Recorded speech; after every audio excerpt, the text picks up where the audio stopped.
Graça, paz e bem, da parte do amado. Lembrei agora daqueles pregadores que o Will tanto aprecia, que no momento de pregação dizia do amado, do inigualável, do incomparável, do majestoso, né? Para falar de Jesus, e ele de fato ele é tudo isso, e muito mais do que isso. E ele é o motivo maior de estarmos aqui. Ele é o sentido maior da vida, da existência. E é nele que nós nos movemos, como diz as Escrituras. E a Ele seja toda a glória, todo louvor, toda exaltação e toda a honra. Queridos, eu quero compartilhar hoje a palavra com vocês e num espírito de oração, com desejo de que Deus possa falar aos corações. Mas a Bíblia diz que as Escrituras elas são como uma espada de 2 fios, de 2 gumes.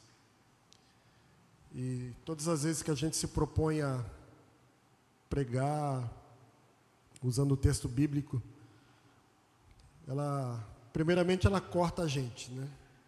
Ela penetra no profundo da gente, porque ela também diz que a boca fala daquilo que está cheio o coração, e a gente fala a partir da nossa vivência, a gente fala a partir das nossas experiências, e o que eu tenho a compartilhar com vocês hoje faz parte da minha prática pastoral desde o início, nesses quase 20 anos já de caminhada pastoral, e da minha prática profissional também, tanto como psicólogo, como capelão.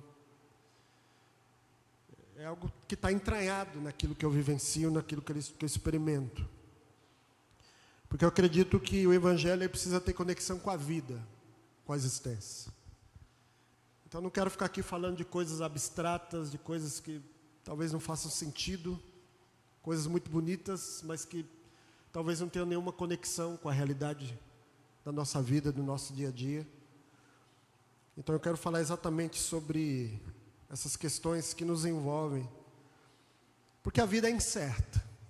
Exatamente por isso que eu escolhi esse título, como permanecer firme quando tudo é incerto. Eu tenho certeza que vocês, assim como eu, experimentam no dia a dia muitas incertezas, muitas expectativas que são frustradas. Muitos planos e até ideais que às vezes não se cumprem, pelo menos não da forma como a gente gostaria. E eu fico pensando como é que a gente lida com isso.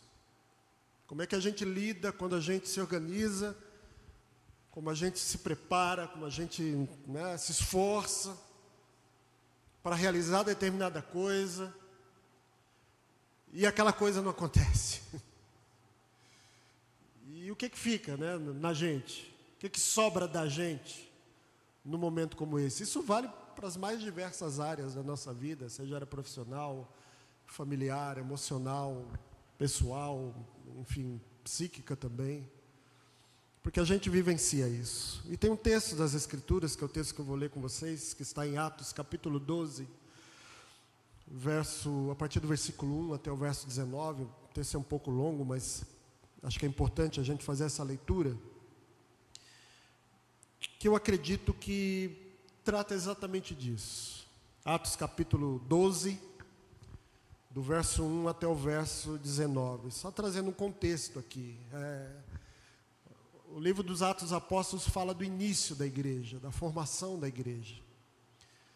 E o texto começa dizendo, nessa ocasião, qual ocasião? Aqui era o momento inicial da organização da igreja em Jerusalém. Jesus já havia sido crucificado, já tinha subido aos céus. Os apóstolos e todos os irmãos ali já haviam recebido a descida do Espírito Santo. Pedro e João já haviam curado aquele paralítico de nascença na porta do templo. Saulo já havia tido encontro com Jesus a caminho de Damasco. Estevão já havia sido apedrejado. Muita coisa já havia acontecido. Ananias e Safira já tinham morrido. Cornélio também já tinha experimentado a presença do Senhor na sua vida, juntamente com a sua família. E o texto segue dizendo que naquela ocasião, nessa ocasião, no momento de toda essa efervescência no meio da igreja, onde as coisas estavam acontecendo, e conforme diz as Escrituras, Deus ia acrescentando dia após dia o número daqueles que iam sendo salvos. Naquela ocasião, o rei Herodes, que era um rei manipulado por Roma, prendeu alguns que pertenciam à igreja, e aqui o escritor dos Atos dos Apóstolos, que provavelmente é Lucas, diz, prendeu-os com a intenção de maltratá-los. Olha que requinte de crueldade.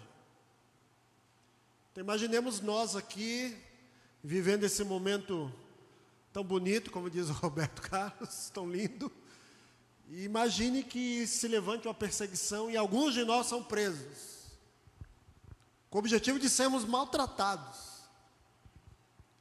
E mais, diz o texto, e mandou matar a espada, degolar, Tiago, o irmão de João, que é um dos discípulos mais próximos de Jesus, aquele trio que estava sempre presente, né? Pedro, Tiago e João. Então Tiago foi assassinado. Vendo isso, aliás, vendo que isso agradava aos judeus, e aqui a atitude básica, né, de todo mal político, alguns bons também, mas vendo que isso era muito popular, que isso fazia sucesso entre o povo, que isso aumentava os seus índices, né, do Ibope,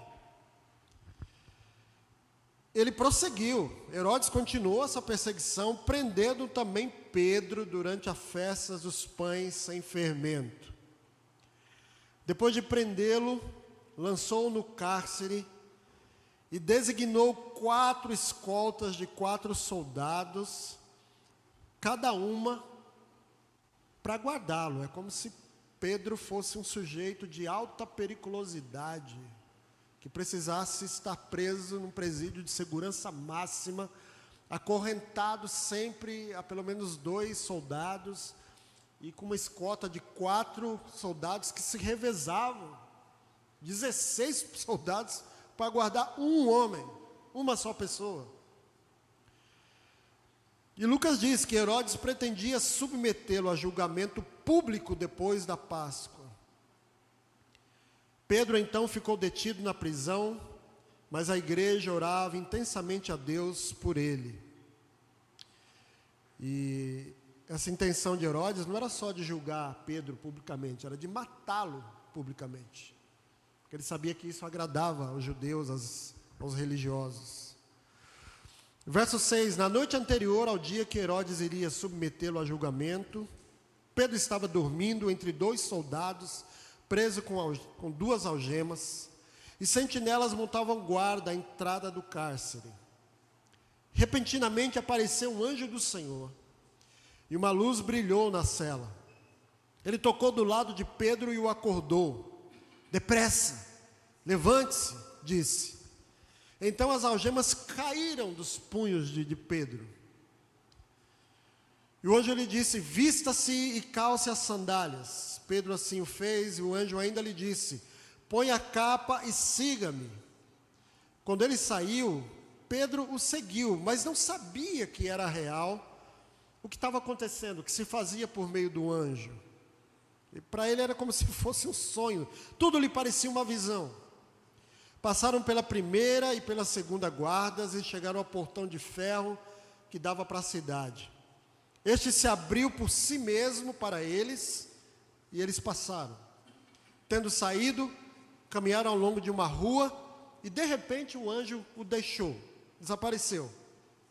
Então Pedro caiu em si, é como se Pedro despertasse de um sono, de um torpor. Ele caiu em si e disse, agora eu sei, sem dúvida alguma, que o Senhor enviou o seu anjo e me libertou das mãos de Herodes e de tudo que o povo judeu esperava. Percebendo isso, ele se dirigiu à casa de Maria, mãe de João, também chamado Marcos, onde muita gente havia se reunido e estava orando. Pedro bateu na porta do alpendre e uma criada chamada Rode foi atender.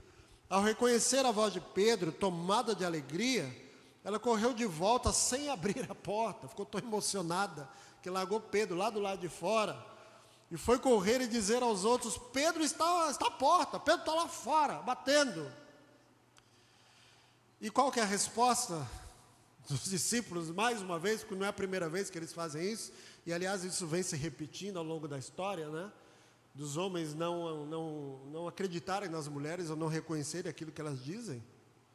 E eles disseram: você perdeu o juízo, você está louca, você está ouvindo coisas. No entanto, ela insistia em afirmar que era Pedro. Então disseram: deve ser o anjo dele, que era um pensamento místico, né, comum naquele contexto. E os discípulos não eram diferentes de demais pessoas nesse sentido, de acreditar que tinha um anjo que acompanhava as pessoas, enfim, a gente não vai entrar em detalhes nisso porque não nos importa. Mas disseram: é provável que seja o anjo dele, mas se era o anjo era insistente. Pedro continuou batendo na porta.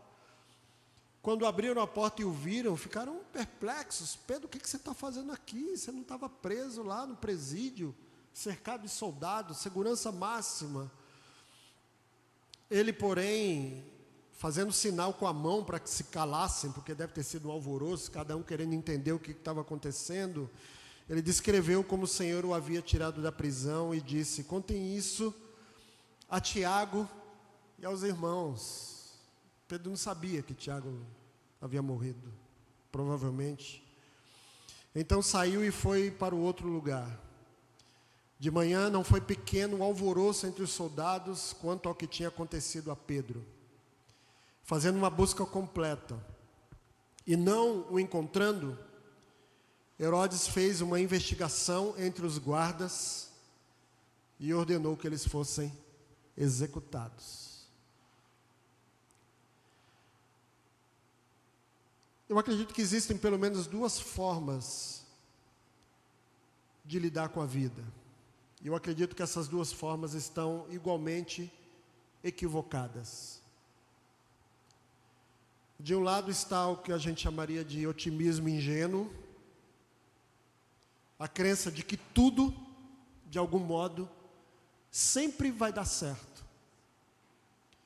Uma leitura meio, se me permite dizer, meio cor-de-rosa da existência, que suaviza a dor, que relativiza a perda e tenta extrair algo positivo até do que ainda está em aberto e que a gente não sabe o resultado final.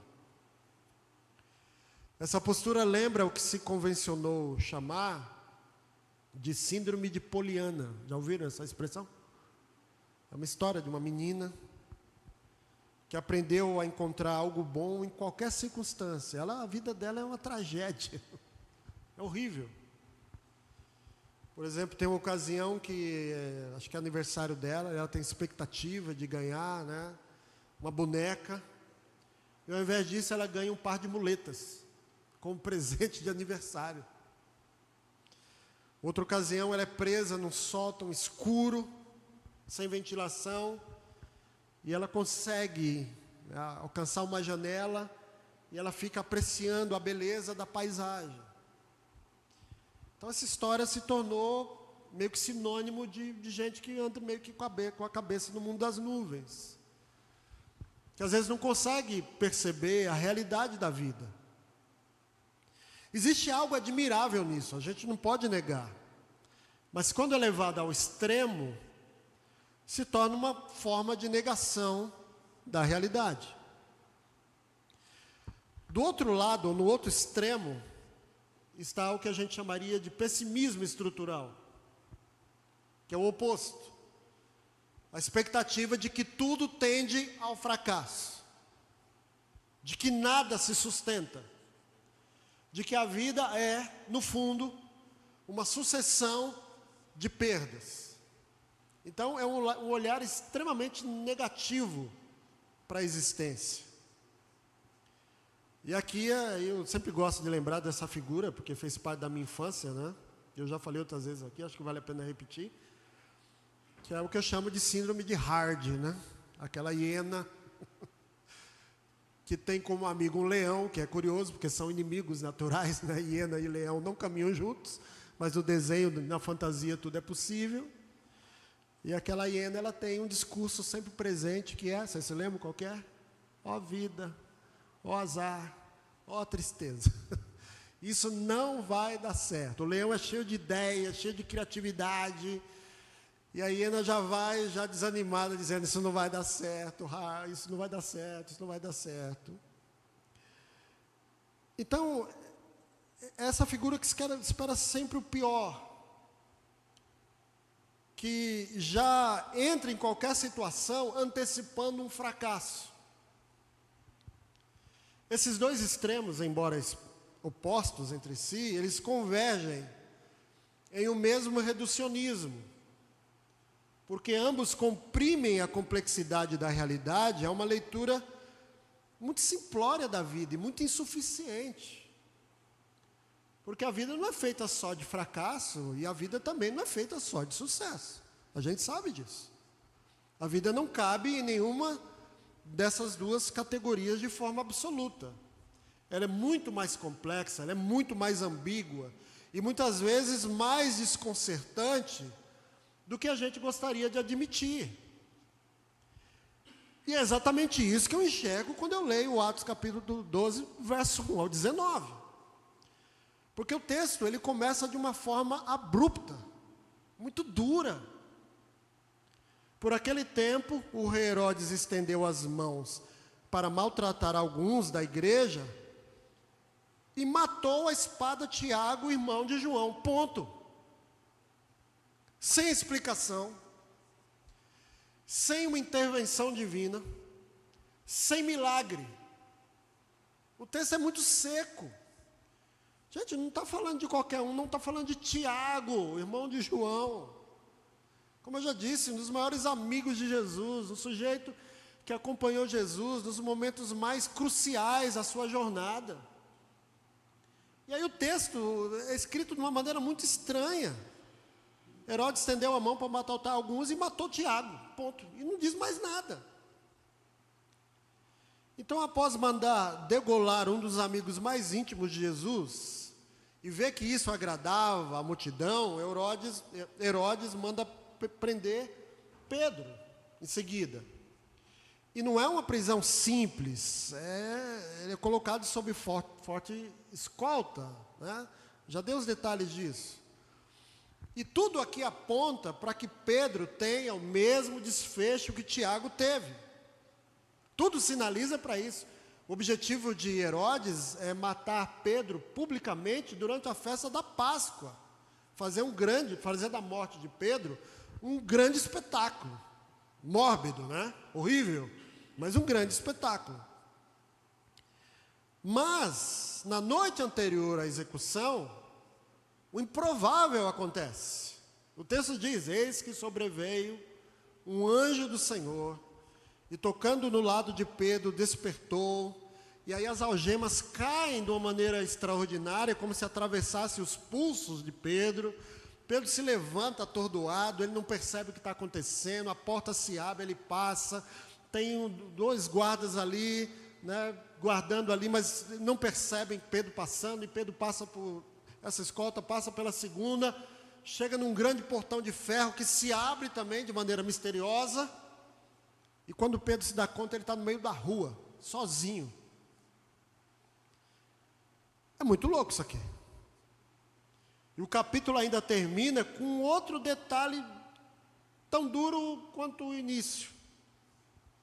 Porque aqueles soldados que estavam guardando Pedro, que eram responsáveis pela escolta, e aqui não diz o número, mas o total deles eram 16. Mas a gente não sabe se eram só 4 que morreram ou 16. Mas a questão é que Herodes abriu uma sindicância no dia seguinte para saber o que tinha acontecido. E como não encontrou explicação, mandou matar todo mundo. Então, no mínimo, morreram 4. E na pior das hipóteses, morreram 16. Assim, um estalar de dedos.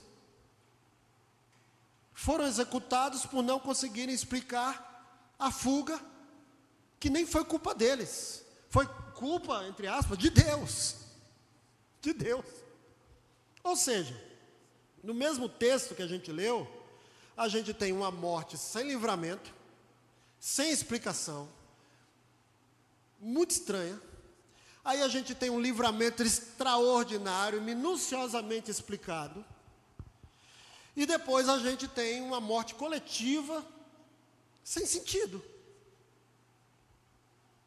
Vocês percebem que a vida aqui, ela não segue uma lógica. Ela não é linear, ela não segue um padrão. E isso nos leva a uma pergunta que é inquietante. Porque a vida, ela é assim, ela não é lógica. E a pergunta inquietante que surge é: como é que a gente vive quando a realidade ela não se organiza de uma forma coerente, como a gente tanto gostaria? Porque não basta simplesmente eu arar minha terra, jogar minha semente, regar e acreditar que eu vou ter garantia de colheita certa e abundante. Não. Pode acontecer um monte de coisa aí, no meio do caminho. Não basta só eu me preparar, me organizar, me planejar, me organizar para que determinado projeto na minha vida tenha sucesso. Pode ser que tenha, mas pode ser que aconteça muita coisa ruim. Não basta só a gente estar muito bem intencionado quando a gente se une a uma pessoa e diz: vamos dividir a vida juntos, vamos construir uma história juntos, e cheio de boas intenções, cheio de afeto, cheio de carinho. E no meio do percurso acontece tanta coisa, que às vezes o sonho, lá do início, vira pesadelo depois. E o que a gente faz? Irmãos, essa não é uma realidade distante de nós. Não é. Recentemente todos nós aqui fomos confrontados com a notícia que nos atravessou profundamente como comunidade. A gente ficou aqui semanas orando pelo Murilo, não é? Aquele menino, 14 anos de idade, não é? Filhos dos amigos da Eli e da Érica. E ele estava com câncer, teve que amputar a perna, e a gente orando. E aí no dia 25 de março, o Murilo morreu. Morreu. E às vezes em situações como essa, a gente não para pensar nessa dureza. A gente meio que vai seguindo no automático, né? Puxa vida, a gente lamenta, a gente pede a Deus que console, mas a gente segue adiante. A gente não para observar e perceber o absurdo que é um adolescente de 14 anos morrer de câncer. É um absurdo, isso é uma coisa que não deveria acontecer, mas acontece. Na minha trajetória como pastor, irmãos, infelizmente eu já acompanhei tantos pais e tantas mães que perderam filhos muito pequenos ainda, bebês, com doenças terríveis. E o que a gente faz quando a gente lida com isso? Muitos oraram, insistentemente, com esperança. E ainda assim, o desfecho não foi aquele que a gente esperava. Não foi. Isso nos desarma. Isso deixa a gente sem resposta. E nos coloca exatamente nesse lugar desconfortável, onde Tiago, irmão de João, também está aqui no texto, que é o lugar onde não houve livramento. Só que a gente conhece histórias de livramento aqui entre nós. A história da Patrícia é uma história maravilhosa, de cura, de livramento, de ação de Deus. E eu não sei vocês, mas eu fico muito confuso no meio disso tudo. Puxa vida, aqui a gente tem uma história belíssima de livramento, aqui a gente tem uma história terrível de dor, de uma criança que morreu. E não é só uma história. Eu costumo dizer, para cada testemunho de livramento, meus irmãos, existe 1 milhão de não testemunhos. Só que esse 1 milhão nunca vai subir no púlpito para pegar o microfone e dizer: irmãos, infelizmente eu quero contar aqui para vocês um testemunho às avessas. Ao contrário, porque o livramento não aconteceu na minha vida. A gente não vai ouvir. Por N razões, eu não estou nem criticando isso, mas a gente não vai ouvir. Então, irmãos, eu penso que é aqui que a fé precisa ser mais do que a expectativa de um resultado positivo. A fé precisa ser a sustentação em meio a tudo aquilo que a gente não entende. Tem que ser. Porque se não for, não é fé. Aí é outra coisa. Aí talvez a gente esteja mais próximo de uma síndrome de Poliana ou outra coisa parecida do que fé. E a partir daqui eu quero pensar algumas coisas com vocês. Primeiro, a vida não obedece uma lógica. E isso desestabiliza a gente. Se isso não desestabilizou você ainda, é porque você não se deu conta de que a vida não tem uma lógica previsível. Eu estou dizendo isso porque eu convivo com isso dia após dia. Quantos pacientes mesmo que eu atendo e que morreram? É óbvio, aí vão falar, mas, claro, Daniel, você atende pessoas em cuidados paliativos. Eu sei, mas eu conheço a esperança. Eu conheço a expectativa. Eu conheço as orações. Eu conheço as promessas de livramento. De gente que chega para mim e diz, Daniel, eu tenho certeza que eu vou sair daqui. Porque Deus já prometeu lá atrás. E eu digo, amém. Glória a Deus. Eu vou orar por isso mesmo. E vamos caminhar aqui. Vamos conversar sobre isso. E como é que você se sente em relação a isso? E me explica melhor esse sentimento que você tem. E aí eu vou acompanhando o processo. A pessoa vai se debilitando. Né? O organismo vai enfraquecendo. E aí a pessoa morre. E aí eu tenho que conversar depois com a família. E eu já fiz isso com pastores, com pastoras, com evangelistas, com famílias de gente crente, família de apóstolo. E quando acontece, irmãos, e a pessoa morre, o baque é sempre o mesmo. Em alguns casos ainda pior. Porque a pessoa diz assim, puxa, mas eu não estou entendendo. Porque Deus falou. Deus falou que ia livrar. Aí eu sou obrigado, com muita dificuldade, porque, imagine, não é fácil. Você começar a trabalhar com a pessoa e dizer, mas foi Deus mesmo que falou? Você tem certeza que foi Deus? Porque vamos analisar aqui. Então, a vida não obedece uma lógica previsível, e isso desestabiliza a gente. O texto, ele é intencionalmente desconcertante, na minha opinião. Ele foi escrito de propósito, desse jeito. Porque no mesmo cenário, 3 desfechos completamente diferentes acontecem, né? Tiago morre rapidamente, de uma forma brutal. Parece que passa por cima assim, da morte de Tiago, com uma frieza. Pedro é salvo com detalhes minuciosos, extraordinários.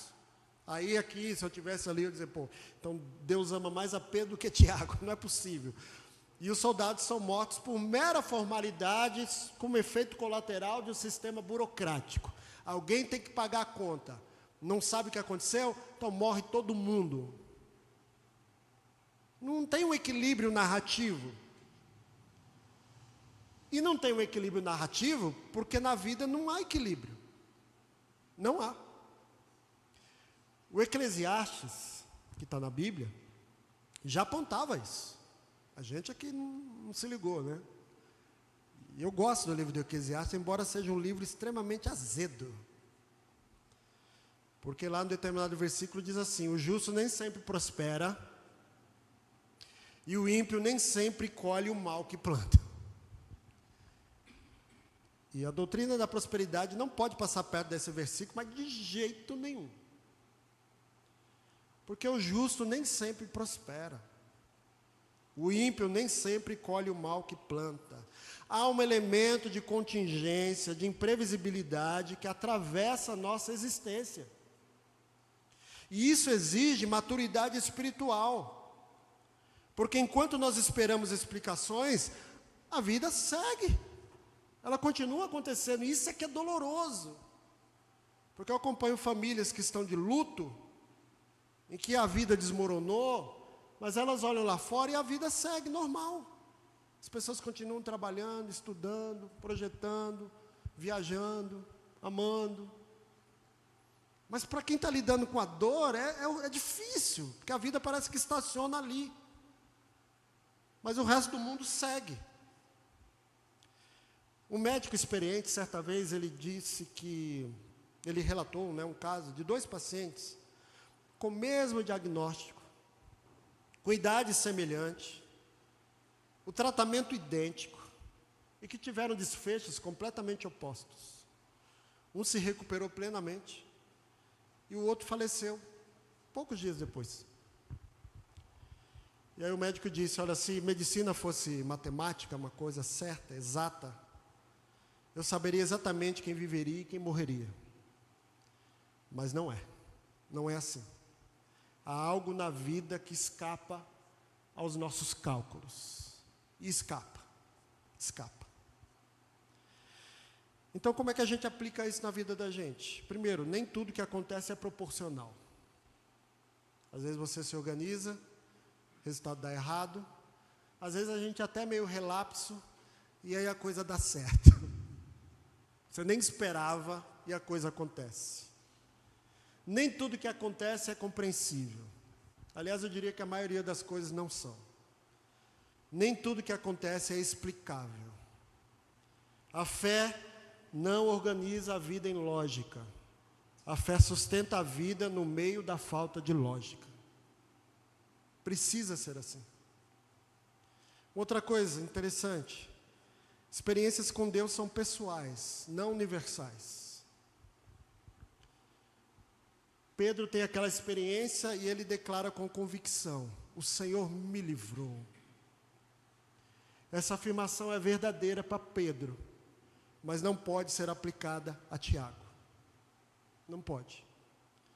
Porque enquanto Pedro bate a porta da casa de Maria, e a igreja se surpreende com seu livramento, ao mesmo tempo tem uma ausência gritante ali. Tiago não voltou. Não voltou. Inclusive Pedro diz, olha, vamos avisar para Tiago. Acho que ele nem sabe que Tiago morreu. E aqui está a tensão da história. Deus libertou Pedro, mas não libertou Tiago. Isso é fato. Deus interveio, mas não foi de uma maneira uniforme. Por quê? A gente não tem resposta. Aqui está uma das tensões mais delicadas da nossa espiritualidade, que é a tentação de transformar experiências individuais em regras universais. E essa é uma das coisas que eu mais converso com as pessoas que eu atendo, que são cristãs. Dizer, olha, o que vale para um, não vale para todo mundo. Não dá para padronizar. Porque na prática não é assim que funciona. Milagre não vem numa esteira de produção, sabe? Produção em massa. A gente não consegue explicar. É como alguém, sabe, que atravessa um rio, num determinado ponto, e aquele ponto é raso. E quando essa pessoa chega do outro lado, ela conclui que o rio inteiro tem a mesma profundidade. Ela diz, gente, pode atravessar de boa, não tem perigo não. A água passou abaixo do meu joelho. Aí o sujeito vai atravessar no outro ponto, que tem 5 metros de profundidade, e o cara morre. É a mesma coisa. Então a experiência de Pedro foi real, mas ela não é universal. Porque experiências não são mapas confiáveis para todo mundo. Então a gente precisa de uma fé madura que reconhece que Deus age de formas diferentes com pessoas diferentes. E a gente não consegue explicar por quê. Não é uma predileção de Deus, não é porque um é mais espiritual, outro é menos espiritual. Absolutamente, embora algumas pessoas queiram justificar dessa forma, mas é horrível. A fé reconhece que milagres não são padronizáveis. A fé reconhece que nem toda oração terá o mesmo tipo de resposta. E isso não diminui Deus. Apenas nos impede de reduzir Deus a um sistema previsível. Porque Deus não é um ser previsível que a gente, Deus agora vai fazer assim, quer ver? Igual muitos pregadores dizem de maneira falsa. Hoje Deus vai agir aqui, não é? Hoje é o dia. E Deus está lá dizendo, eu nem planejei nada. Estou de boa. Estou de boa, é você que está dizendo. É importante a gente entender isso. Portanto, não compare a sua história com a de outras pessoas. Não faça isso. Não vai ser bom nem para você e nem para as outras pessoas. Não construa a sua fé sobre experiências alheias. Elas podem nos encorajar, podem nos ajudar, mas não construa a sua fé sobre essas histórias. Não transforme exceções em regras.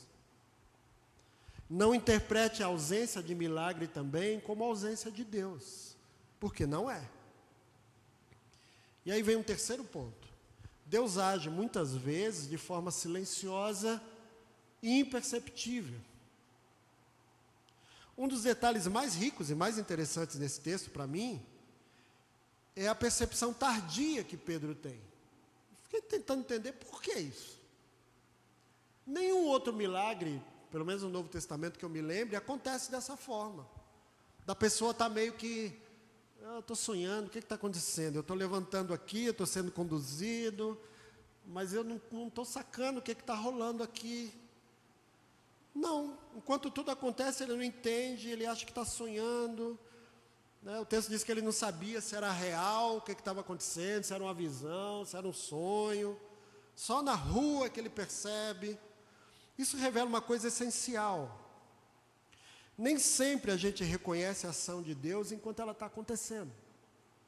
Nem sempre. É igual quando você pega um GPS, sabe? Você está num lugar que você não conhece, você usa o GPS, aí você percebe que, pô, esse GPS está estranho, né? Está me mandando virar aqui, vira ali, e vai para cá, e vai para lá, curvas desnecessárias, ruas estreitas, desvios estranhos. Aí quando você chega no destino, e aí você vai dar uma olhada, você fala, puxa vida, tinha um congestionamento em tal lugar, uma rota que estava bloqueada, no meio do caminho tudo é muito confuso.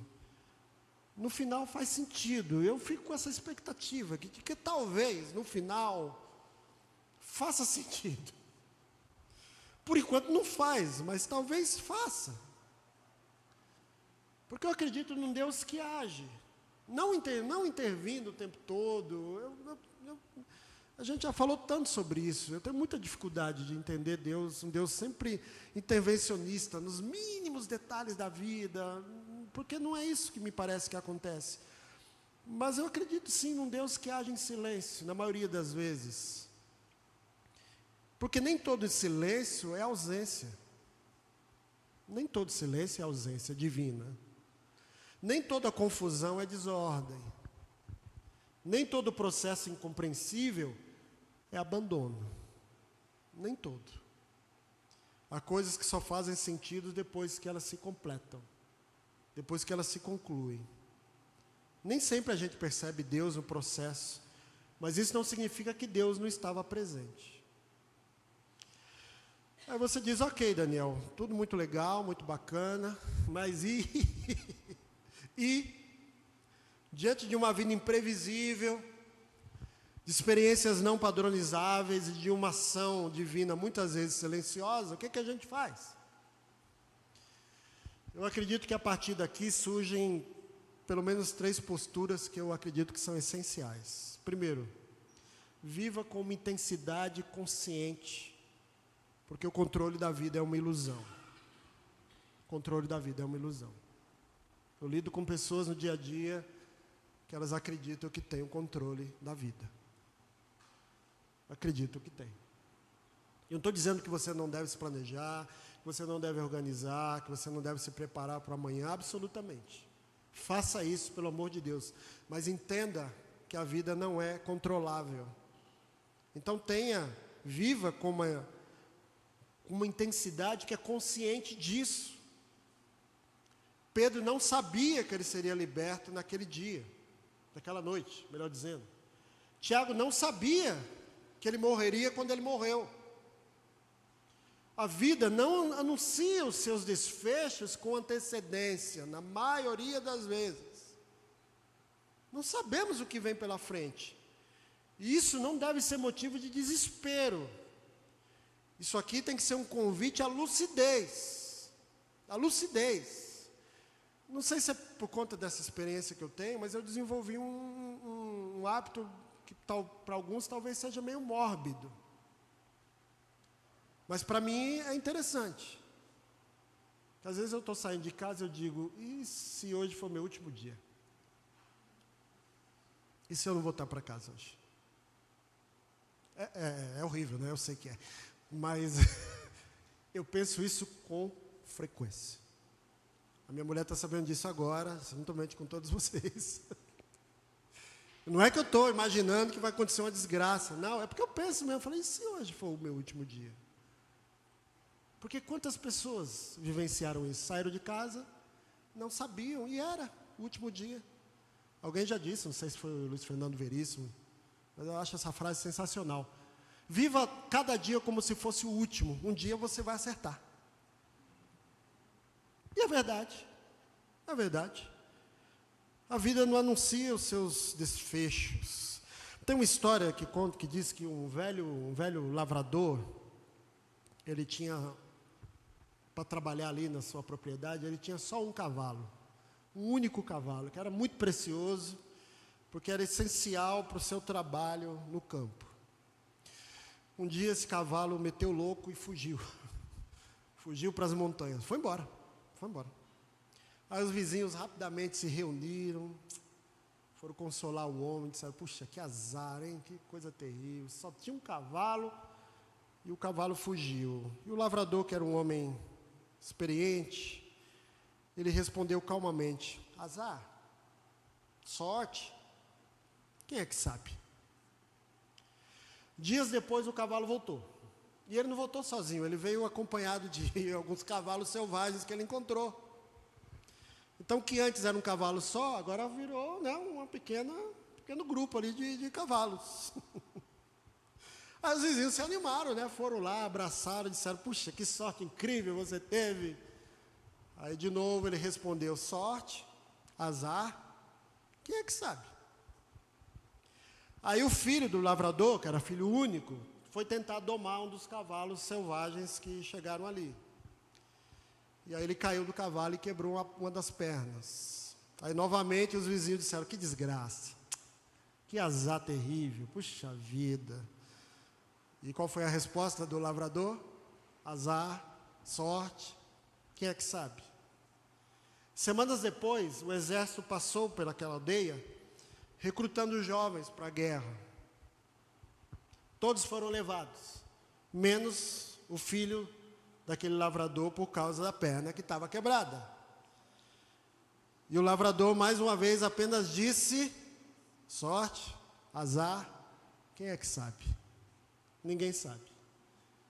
O que essa história revela é que eventos que parecem ser bons podem revelar-se ruins. E eventos ruins podem abrir caminhos inesperados para coisas boas. E quantas vezes a gente não experimenta isso, né? Acontece um negócio muito chato, você fala, puxa vida, mas que coisa. Aí depois você fala, puxa, que legal que aconteceu aquilo, né? Porque, né, agora as coisas estão melhores, tá legal. E a gente não entende. Então viva o presente com essa consciência e profundidade, porque você não controla o próximo capítulo. Não adie o essencial, pelo amor de Deus, não deixa para amanhã aquilo que é essencial. Invista naquilo que tem significado, não apenas no que é urgente, porque o essencial é diferente de urgente.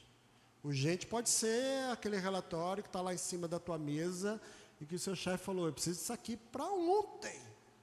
Agora, talvez o essencial seja você sentar e conversar com teu filho, com a tua esposa, com teu marido, com teu amigo. Aí você precisa avaliar. O que mais que a gente pode fazer? Não condicione a sua fé ao extraordinário, óbvio. O texto de Atos 12 dedica muitos versículos ao milagre de Pedro. Muitos versículos. Mas só um para a morte de Tiago. Isso revela mais sobre a nossa percepção do que sobre a realidade. Porque nós valorizamos o que é extraordinário. Mas nós vivemos majoritariamente no ordinário. Ou alguém aqui vive o extraordinário todos os dias, embora muitas igrejas propaguem isso, né? Você vai viver o extraordinário de Deus a todo instante. É impossível. É você viver com uma dose de adrenalina lá em cima todo dia, você vai morrer. Você morre. Uma pessoa que só se alimenta em dia de festa, um casamento, por exemplo, não sobrevive. O que sustenta o corpo é o alimento cotidiano, simples, comum, mas constante. Imagine se você dizer, não, agora eu só vou comer em festa. Só quando tiver festa que eu vou me alimentar. Não dá. Seria até bom, mas não dá. É gente que acha que vai viver no extraordinário o tempo todo.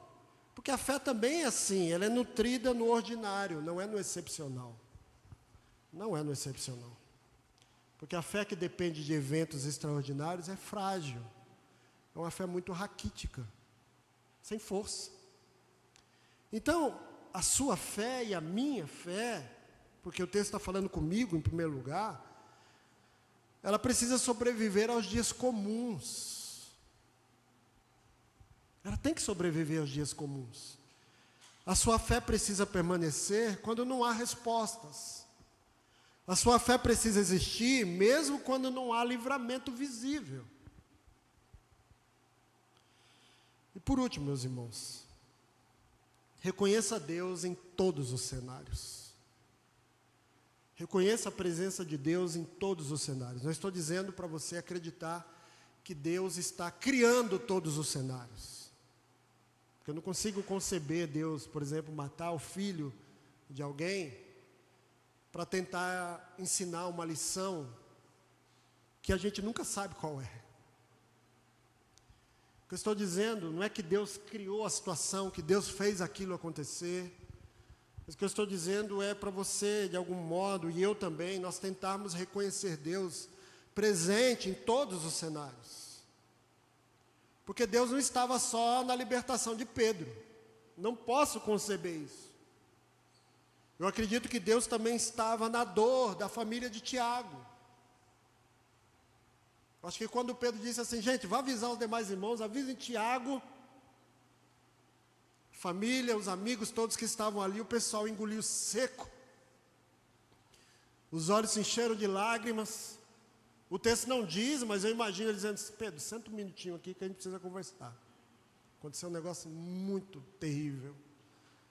Tiago morreu. E aí talvez Pedro ficou tão confuso quanto eu, dizendo, mas como assim? Eu acabei de ter um livramento extraordinário, meu irmão, meu amigo, Tiago, meu companheiro de fé, morreu. Então eu acredito que Deus estava ali na dor. Da mesma forma, Deus estava no absurdo da morte daqueles soldados. Coitado, que culpa os homens tinham? Estavam fazendo o trabalho deles. Não foi culpa deles Pedro ter escapado. Deus está presente no silêncio que cerca situações nas quais a gente não tem resposta. Sabe quando você vai no museu? Eu gosto muito de ir no museu. Você gosta de museu ou não gosta, eu sugiro que você faça isso. Vá lá na Pinacoteca. É sensacional. Aqueles quadros maravilhosos. Eu aprendi com um professor, numa pós que eu fiz, que tem pinturas que elas só revelam a sua profundidade, a sua real forma, se você enxergar à distância. Se você ficar muito perto, você não consegue perceber o que está sendo retratado ali. Isso vale para pinturas abstratas e para outras também. De perto parecem caóticas, mas de longe revelam um sentido. Eu fico com a sensação que a nossa vida ela é vivida perto demais. E a gente não consegue perceber o quadro, o cenário total. A gente vive perto demais para entender tudo. E quando a gente se afasta, a gente percebe alguma coisa. Porque não significa que não haja sentido. Significa só que a gente não está conseguindo perceber. Então Deus não se limita aos momentos que você e eu entendemos. A sua presença não depende da nossa percepção. Aquele negócio que você fala, Deus está aqui agora. Senti um arrepio, pastor. Um arrepio passou aqui sobre mim. Deus não se ausenta porque você e eu não o vemos. Ele está ali. Então, com isso a gente conclui, só retomando para a gente relembrar, a vida não é previsível, a fé não é sinônimo de controle, Deus não cabe nas nossas explicações simplórias, mas há uma verdade que sustenta todas as outras. Isso aqui é o mais importante de tudo que eu disse até aqui. Entre o inesperado, que desestabiliza a gente, e o invisível que a gente não consegue compreender, há uma presença constante, discreta, mas firme e sustentadora. Entre o desespero da gente perceber que a vida não é objeto do nosso controle, a incerteza do amanhã, as dúvidas que a gente carrega, por que alguns experimentam milagre e outros não, no meio de tudo isso que parece tão caótico, existe uma presença viva, de um Deus que conhece a gente, que conhece as nossas limitações. É uma presença discreta, muitas vezes difusa, que a gente não consegue perceber, a gente consegue divisar, mas é isso que nos sustenta, e eu acredito que maturidade espiritual seja isso. Não exigir explicações para tudo, não negar a dor, não simplificar a realidade, não transformar experiências em regras, não desistir dos silêncios, mas continuar caminhando com confiança, mesmo quando a gente não vê claramente o caminho. É acreditar que a gente está seguindo. É quando você está no carro, numa estrada com uma neblina que você não consegue enxergar quase que um palmo na tua frente, mas você vai seguindo ali a sinalização do asfalto, você fala, o caminho é aqui. É Deus dizendo, esse é o caminho, andai nele. Ande por ele. E o caminho não é uma ideia, o caminho não é um conceito, o caminho é uma pessoa. É Jesus de Nazaré que diz, eu sou o caminho. Você entende?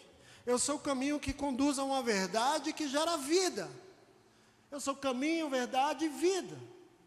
Então caminhe aqui. Que o resultado, você não precisa temer. Vai ser vida.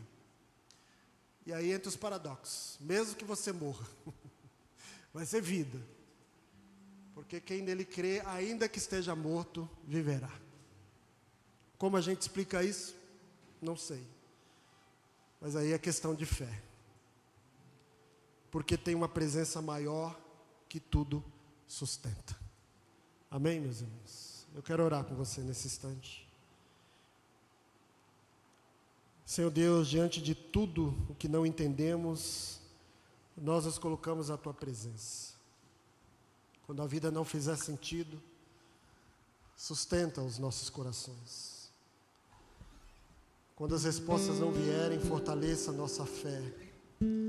Ensina-nos a confiar em Ti, não apenas nos livramentos, mas também nos silêncios, nas perdas e nos caminhos que nós não compreendemos. Guarda-nos firmes, mesmo quando tudo parece incerto, e que a Tua presença, seja suficiente para nós, hoje e sempre. Que assim seja. Amém. Amém. Vamos cantar juntos essa canção? Se você quiser ficar de pé, por favor, fique de pé.